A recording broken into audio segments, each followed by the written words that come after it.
এখন যদি আপনার সামনে একটা পানির গ্লাস রেখে দিয়ে আপনি খাবেন না, আপনি ইফতার রেখে দিলেও খাবেন না, কেন খাবেন না? আপনি জানেন আল্লাহ আমাকে দেখছেন, আমাকে শুনছেন।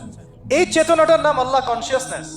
আল্লাহ কনসিয়াসনেস, এই চেতনাটা আল্লাহ রাব্বুল আলামিন শুধু আমাদের সমরত অবস্থায় চান না, আল্লাহ পাক এই চেতনাটা আমাদের সারা জীবনে চান। জীবনের প্রত্যেকটা ক্ষেত্রে যেন আমরা ফিল করি আল্লাহ আমাকে দেখছেন, আল্লাহ আমাকে শুনছেন।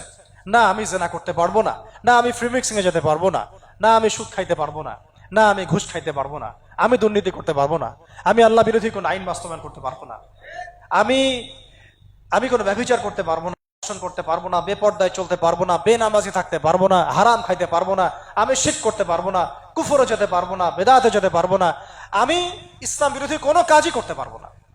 এই যে চেতনা, আল্লাহ আমাকে দেখছেন, আমাকে শুনছেন, এটাই হচ্ছে তাকওয়া। আর আমি বেশি করে নামাজ পড়বো, রোজা রাখবো, হজ করব, যাকাত দিব, সামর্থ্য হলে আমি দান সাদাকা করব, কোরআন তেলাওয়াত করব, জিকির আজগার করব, তাসবিহ তাহলিল করব, সৎ কাজে আদেশ করব, অসৎ কাজে নিষেধ করব, আদর্শ পরিবার করব, আমি হালাল খাবো, আমার সন্তানদেরকে মানুষ করব, আমি আল্লাহর জন্য জীবন দেওয়ার মানসিকতা রাখবো, দাওয়াতের মেহনত করব, তাবলীগ করব, প্রয়োজনে জিহাদ করব, আল্লাহর জন্য আমি আমার জান মাল সময় শ্রম সব ঢেলে দিব। কেন? আল্লাহ আমাকে দেখছেন, আল্লাহ আমাকে শুনছেন। লাআল্লাকুম তাত্তাকুন, যাতে তোমরা তাকওয়া অবলম্বন করতে পারো, এটাই উদ্দেশ্য। এটা শুধু রোজা রাখা অবস্থায় আমাদেরকে শেখানোর উদ্দেশ্য নয়, আমাদের পুরো জীবনে যেন আমরা এটাকে বাস্তবায়ন করি, এটা উদ্দেশ্য। আল্লাহ পাক আমাদের সবাইকে তাকওয়া অবলম্বন করার তৌফিক দান করেন। একটা স্টেটমেন্ট দিয়েছেন নবী সাল্লাল্লাহু আলাইহি ওয়াসাল্লাম, আন তা'বুদাল্লাহা কাআন্নাকা তারাহ, তুমি এমন ভাবে আল্লাহর ইবাদত করো যেন তুমি আল্লাহকে দেখছো। ওয়া ইল্লাম তাকুন তারাহু ফাইন্নাহু ইয়ারাক, আর তুমি যদি আল্লাহকে দেখতে না পারো, জেনে রেখো আল্লাহ তোমাকে দেখছেন। এই আল্লাহ কনসিয়াসনেস, তাকওয়া, ইন্না আকরামাকুম ইনদাল্লাহি আতকাকুম, তোমাদের মধ্যে সবচেয়ে শ্রেষ্ঠ ব্যক্তি সে আল্লাহর কাছে যে তোমাদের মধ্যে সবচেয়ে বেশি মুত্তাকি। আর তাকওয়া হা হুনা, তাকওয়া এইখানে থাকে কলিজার মধ্যে। আমার দাড়ি টুপি পাগড়ি জুব্বার মধ্যে তাকওয়া নাই।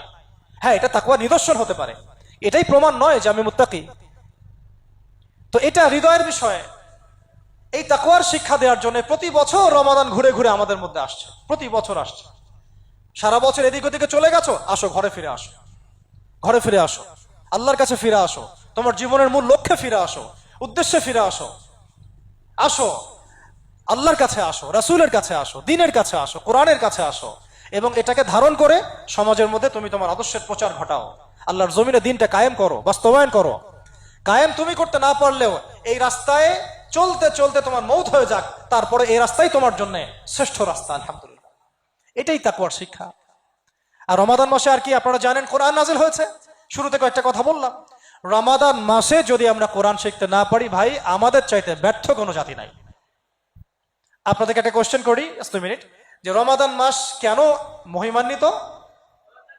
সিম্পল, শাহরু রমাদান আল্লাযী উনজিলা ফীহিল কুরআন, রমাদান সেই মাস যেই মাসে কোরআন নাজিল হয়েছে।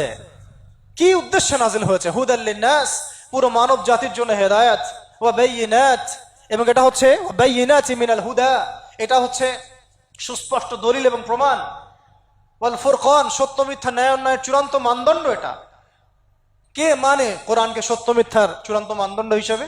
জিজ্ঞাসা করেন, আপনি রাষ্ট্রকে জিজ্ঞাসা করেন, মদ হালাল না হারাম, আপনি কি এই বিষয়ে কোরআনকে চূড়ান্ত মানদণ্ড হিসেবে মানেন? উত্তর দিবে না। জনগণকে আমরা চূড়ান্ত মানদণ্ড হিসেবে মানি, নাউযুবিল্লাহ মিন যালিক। সুদকে কি হালাল হারামের ক্ষেত্রে আপনি কোরআনের মানদণ্ডে মানেন? অ্যান্সার দিবে না, জনগণের মানদণ্ডে মানি। জিনার লাইসেন্সকে কি মানেন? না, জনগণের মানদণ্ডে মানি। এলজিবিটি লাইসেন্স দেওয়ার ক্ষেত্রে কি মানবেন? না, জনগণের মানদণ্ডে মানবেন। আমরা কি আদৌ মেনেছি যে কোরআন বাইয়িনাত এবং ফুরকান? শেষ কথা হচ্ছে ভাই, আল কোরআন এই মাসে নাজিল হয়েছে, সো এই মাসে আল কোরআন শিখতেই হবে এবং কোরআনের হক আদায়ে প্রত্যয় ব্যক্ত করতে হবে। রাজি আছি ইনশাআল্লাহ? 6টা কাজ আমরা করবো ইনশাআল্লাহ। রাজি আছি ইনশাআল্লাহ? 1, আল কোরআনের বিশুদ্ধ তেলাওয়াত শিখতেই হবে। রাজি আছেন তো ইনশাআল্লাহ? শিখতেই হবে। কিভাবে শিখবেন এটা আপনার মাথা ব্যথা, এটা আপনার মাথা ব্যথা। 2, এর অর্থ বুঝতে হবে। 3, আদেশ মানতে হবে। 4, নিষেধ বর্জন করতে হবে। 5, কোরআনের দাওয়াত মানুষের ঘরে ঘরে প্রচার করার দায়িত্ব আপনাকে নিতে হবে। এই দায়িত্ব শুধু আমার না, আমাদের না, আপনারও দায়িত্ব আছে। এবং 6, আল কোরআন কারীমের আদেশ নিষেধ হুকুম আহকাম বাস্তবায়নের জন্য আমাদের সবাইকে সম্মিলিতভাবে চেষ্টা করতে হবে। আল্লাহ পাক আমাদের সবাইকে রমাদানের হক আদায় করার তৌফিক দান করেন, রমাদান মাসে তাকওয়া অবলম্বন করার তৌফিক দান করেন, এই তাকওয়ার শিক্ষা সারা বছর ধরে রাখার তৌফিক দান করেন, এবং রমাদান মাসে নাজিলকৃত এই কোরআনের হক আদায় করার তৌফিক দান করেন।